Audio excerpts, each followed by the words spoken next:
On the broadcast tonight, the campus community mourns the loss of a beloved member. And the Communication, Journalism, and Media Department prepares for their biggest day of the year. All of that and more right now on SUTV News.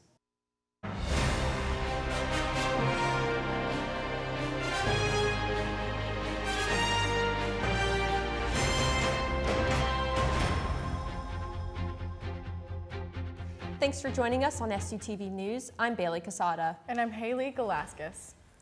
On Sunday, the campus community lost Sonja Payne, who served as the community health mobilizer at the Shippensburg Community Resource Coalition. Payne graduated from Shippensburg University in 2005 with a bachelor's degree in social work and then a master's in social work in 2019. She was recently the recipient of 2 awards in recognition of her commitment, dedication, and advocacy work for healthy communities in the Shippensburg and surrounding communities. Sonja received the Healthy Franklin County Community Health Outstanding Young Professional Award and the Partnership for Better Health Champion for Better Health Award in October 2022. In an email sent out to the university, President Patterson said, quote, "Sonja will be greatly missed by her colleagues, students, friends, and the community she faithfully served," end quote. The email also read that the University Counseling Center is open for walk-in appointments Monday through Friday from 8:30 a.m. to 5 p.m. to support students during this time of grieving. Attention all journalism students, make sure you mark your calendars as CJM Day is on its way. CJM Day is a celebration of the department and allows students from across the communication, journalism, and media major to not only display their hard work, but also connect with alumni as well. CJM Day is an all-day affair and will be held in the Cub NPR on Thursday, April 13th. For more information or if you have any questions, feel free to contact Dr. Sipes at casipes@ship.edu. Health experts have let Chambersburg residents know their chances of becoming clickers are 0. Since the release of the hit show The Last of Us, many have begun to worry about the possibility of fungal infections similar to the ones seen in the series. Health experts have confirmed that while an infection to the scale of the show is unlikely, there are still some that citizens should keep an eye out for. Doctors warn that people should be cautious of flour with fungus as it could lead to the production of mycotoxins, which can lead to long-term health problems for those with lower immune systems. When we come back, we look at the legal troubles currently facing former President Trump. And the son of Alex Murdaugh is now being looked at in an unsolved crime. Stay tuned after the break. If you're looking for a way to get involved and inform the community, student media is the place to be. With SHIP's award-winning newspaper, The Slate, Emmy-winning television station SUTV, campus radio station 88.7 WSYC, and Public Relations Society PRSSA, no matter what you're interested in, student media has something for you. Visit the 2nd floor of the Cub or Roland Hall for more information. This is a public service message from SUTV. The country continues to wait for the New York grand jury to decide whether they will indict former President Donald Trump. Here with the details that have led up to this point is SUTV's Adam Beam.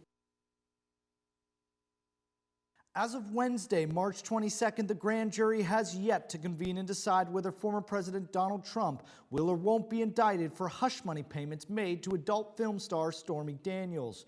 And as the nation waits patiently for what the outcome will be, here's what we know so far. Before the 2016 election, the then Republican presidential nominee had lawyer Michael Cohen pay Ms. Daniels around $130,000 to keep her quiet from coming forward with an alleged affair she had with Trump back in 2006. Once Trump was in the White House, he reimbursed Michael Cohen for the payments he had made, and that's where prosecutors say the former president broke the law.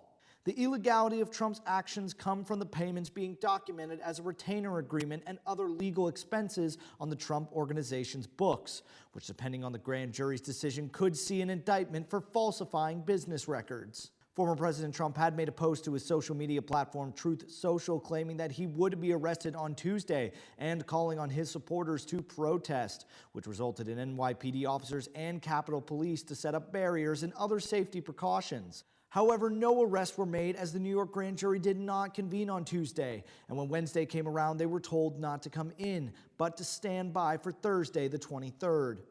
Since the news of a possible indictment, figures from both parties have spoken out, many from the GOP criticizing the New York grand jury, in particular Manhattan District Attorney Alvin Bragg. Speaker of the House Kevin McCarthy calling the whole investigation politically motivated.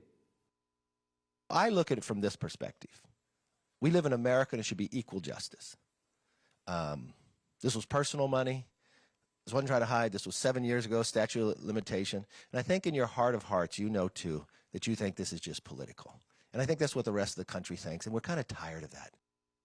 Once again, as of March 22nd, it is unclear whether Trump will be indicted, and if so, how it will affect his already announced 2024 presidential campaign. For SUTV News, I'm Adam Beam. For the third year in a row, Miami Beach has set a curfew during spring break. SUTV's Carson Devitt has more. The city of Miami Beach announced a curfew through their news release last Sunday. It was enacted that day from 11:59 p.m. to 6 a.m. Monday, mainly affecting South Beach, a popular party location for spring breakers. This was a state of emergency response after 2 fatal shootings and excessively large crowds. The first shooting occurred Friday, where 1 person was killed, 1 person hurt, and many scrambling for safety from the gunfire. 1 person was detained at the scene of the shooting, however, identities have not yet been released. The second shooting identified Dontavius Leonard Polk as responsible for the shooting on Ocean Drive Sunday at 3 a.m. Surveillance showed Polk shooting into a crowd of spring breakers and continuing to shoot at a victim, even after falling on the ground. Polk was charged with third-degree murder. Following these shootings, the mayor of Miami Beach, Dan Gelber, had this to say. While most may come here to enjoy the amenities of Miami Beach, the overwhelming volume of visitors, the few that come with bad intentions, and the presence of guns creates a wholly intolerable situation. More curfew restrictions are planned for tonight through Monday as spring break continues. That's all I have for you here with SUTV News. I'm Carson Devitt. NASA has revealed a new spacesuit design for the highly anticipated Artemis 3 mission. Axiom, a Houston-based aerospace company, gave these spacesuits a brand new look and redesign. The design features a black body uniform with blue and orange stripes around the shoulder area and the knee area. The Axiom logo is placed in the chest area as well as the U.S. flag sewn on the left shoulder. However, the astronauts will have to wear a white suit for when they step foot on the moon due to its weaker atmosphere, which would protect them from the sun's radiation. The Artemis 3 mission is scheduled for 2025 and is expected to be a 30-day trip. A 2015 cold case is now being investigated as a homicide. Here with the details is SUTV's Adam Beam.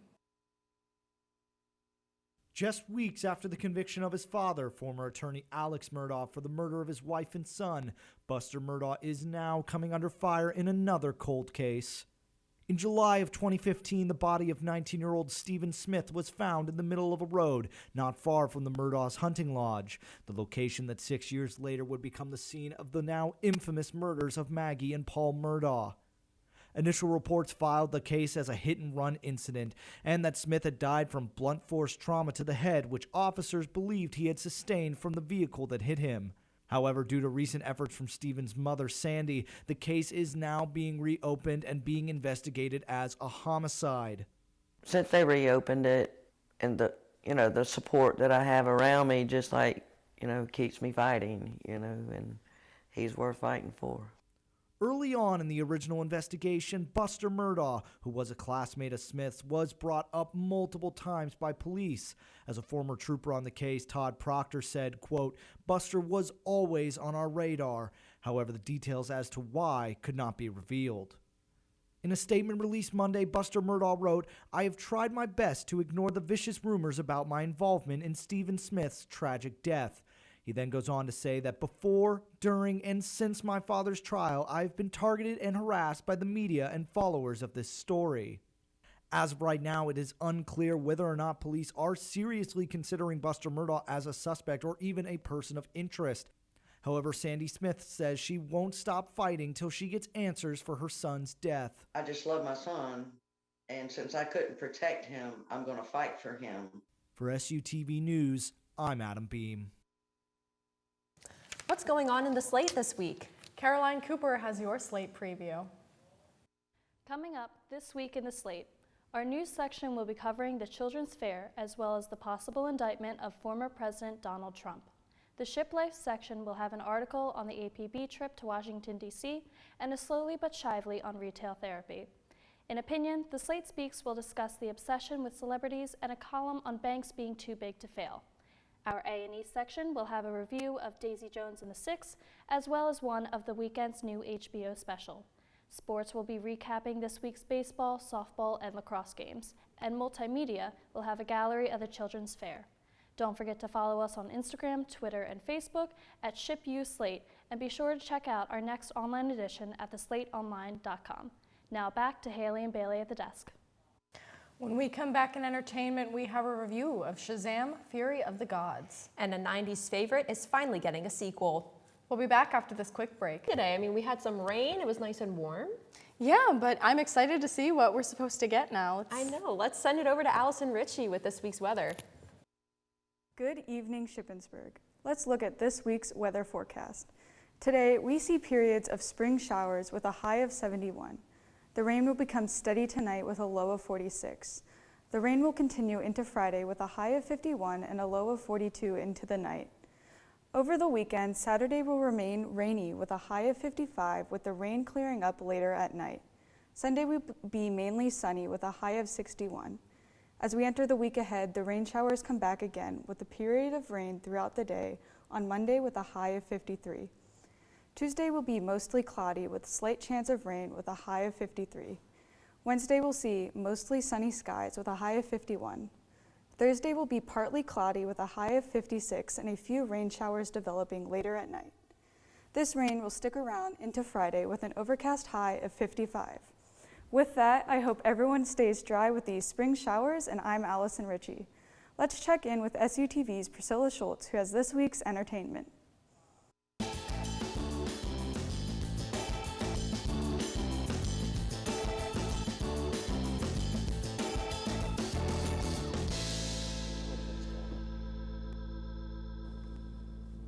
The latest installment in the DC Universe underperformed at the box office over the weekend. Here with his review of the new Shazam sequel is SUTV's Adam Beam. The original Shazam was actually one of the better DC films to come out in the past few years, and he was one of the few characters I actually wanted to see a follow-up to. But now that I've seen said follow-up, I kind of wish the original was just one and done. I'm an idiot. I don't deserve these powers, if I'm being honest. Like, what am I even contributing? Ow! Where Shazam Fury of the God fails the most is with its attempts to be a much bigger film than the original. The villains are bigger, the action is bigger, the effects and the visuals are much more extravagant, and to be honest, it's pretty boring.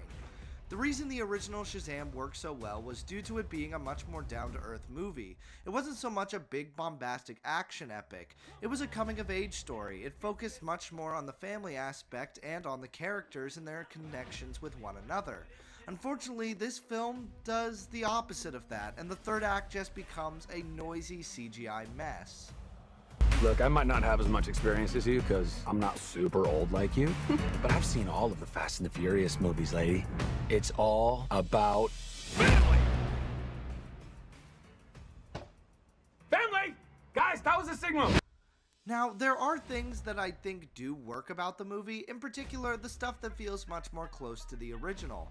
The cast is still really strong here, and when the movie chooses to focus on them, it's actually pretty entertaining. The two standout cast members include Jack Dylan Grazer and Digimon Hanzo. Both are given much more to do this time around, and they had some of the best parts in the movie. Where's everyone going? To fight crime? Okay. Shazam Fury of the Gods is by no means the worst the DC Universe has given us, but at the same time it stands out as one of the most generic superhero films to come out in a long time. The film does have glimmering moments when it captures the original film's spirit, but those moments get bogged down by the film's attempt to be bigger and better, which sadly, it is not. For SUTV Entertainment, I'm Adam Beam. I just threw a truck at a dragon. I love my life.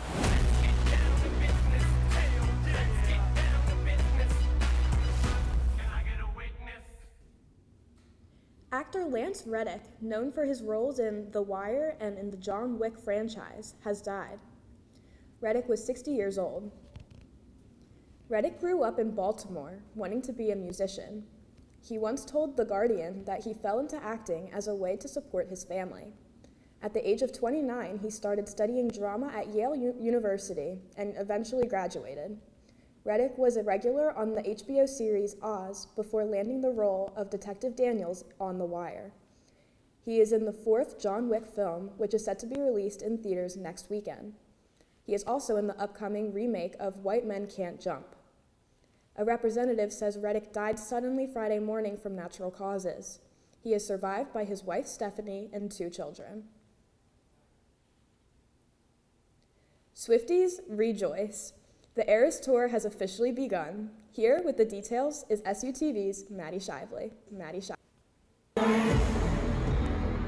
After 5 years, 4 albums, and 2 re-recordings, Taylor Swift's long-awaited Eras Tour is finally in motion. The pop princess kicked off her tour with 2 shows in Glendale, Arizona, her first show hosting over 69,000 attendees, a higher attendance than the last month's big game. With this feat, Swift has also broken Madonna's record for most attended female concert in U.S. history. Swift performed a wide array of songs from all of her albums, no matter if they were released in 2006 or just last October. Having not toured her albums Folklore, Evermore, and Lover due to the COVID-19 pandemic, Swift's tour celebrates all of her albums, including her latest, Midnights. Swift's Eras Tour setlist is her longest yet, lasting a whopping 3 hours and 44 songs, leaving Swifties with every expectation met. Though fans faced great difficulty securing their tickets thanks to Ticketmaster, Swift made sure to make the night worth their while. Swift still has 50 shows left to go, with supporting acts joining her such as Phoebe Bridgers, Haim, Biba Doobie, and Paramore. I'm lucky enough to be seeing her in June, and honestly, I'm not sure if I'm ready for it. Sorry, I had to. This is Maddie Shively for SUTV Entertainment. On Sunday night, comedian-actor Adam Sandler was awarded the Mark Twain Prize for American Humor at the Washington Kennedy Center. Sandler, known for his 30 years in the comedy industry, made history by being the first recipient of the Mark Twain Award, while also being the recipient of over 15 Razzie Awards for past projects. This award is presented to individuals who impacted the world of comedy while impacting American society. Sandler's friends Chris Rock, Drew Barrymore, and Rob Schneider gave speeches congratulating the former SNL artist for his impact on their lives. Sandler is said to have many more films and projects coming to Netflix this year, including Murder Mystery 2 and Spacemen, which will be released this fall. The award show will broadcast nationally on CNN on the 26th at 8 o'clock. A little over 25 years since the original, a beloved Nickelodeon film is set for a sequel. Variety reports Good Burger 2 will begin production in May, with a planned release on streaming platform Paramount Plus later this year. In a statement, one of the original stars, Kenan Thompson, calls working on the sequel surreal. Good Burger began a sketch on Nickelodeon series before it spun off into the 1997 film. It found box office success and became a cult favorite. Thompson of SNL fame and fellow movie co-star Kel Mitchell have spoken of a possible Good Burger follow-up over the years, and now it's finally on its way. That's it for this week's entertainment. I'm Priscilla Schultz, and now back to Haley and Bailey at the desk. When we come back in sports, Shaquille O'Neal checks himself into a hospital. Stay tuned.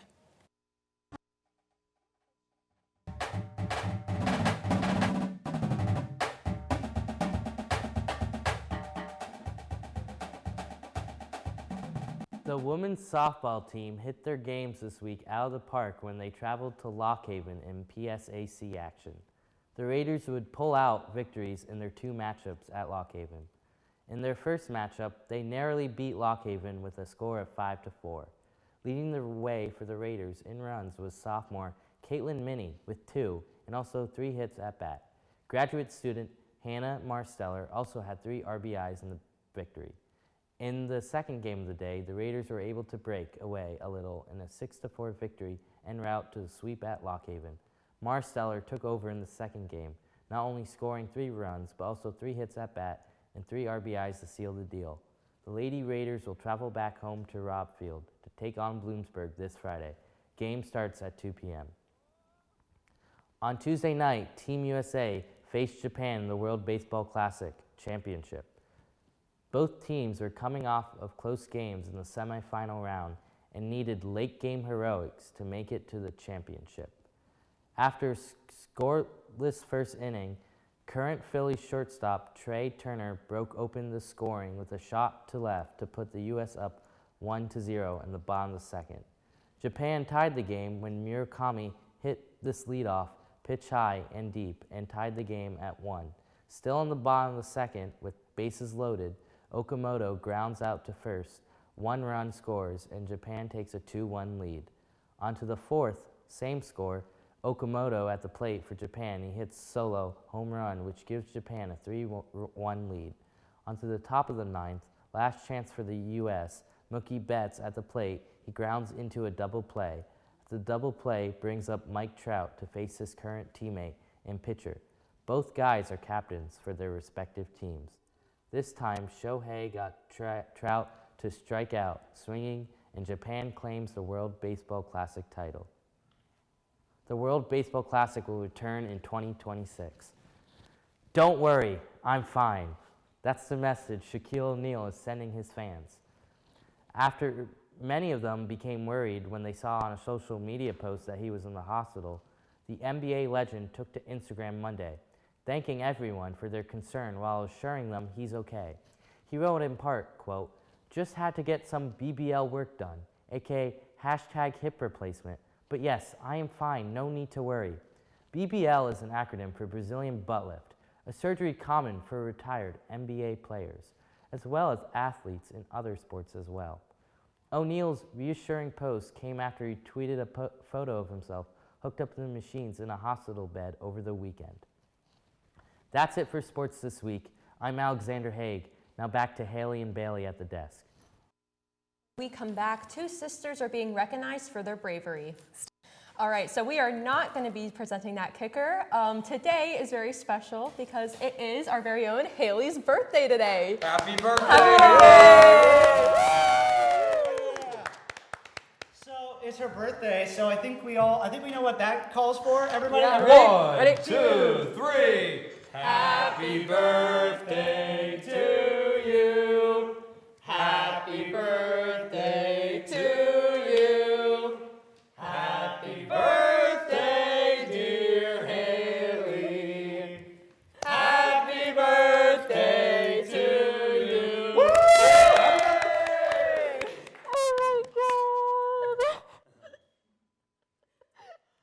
Oh my God, we're live. Wow. You weren't expecting that, were you? No, I wasn't. That was sweet. All right. That was cute. That concludes this episode of SUTV News. I'm Bailey Casada. And I'm Haley Galaskis. Make sure to follow us on Facebook, Twitter, and Instagram at SUTV News, and check out our website, sutvnews.org. We'll see you next week. Good night. Woo!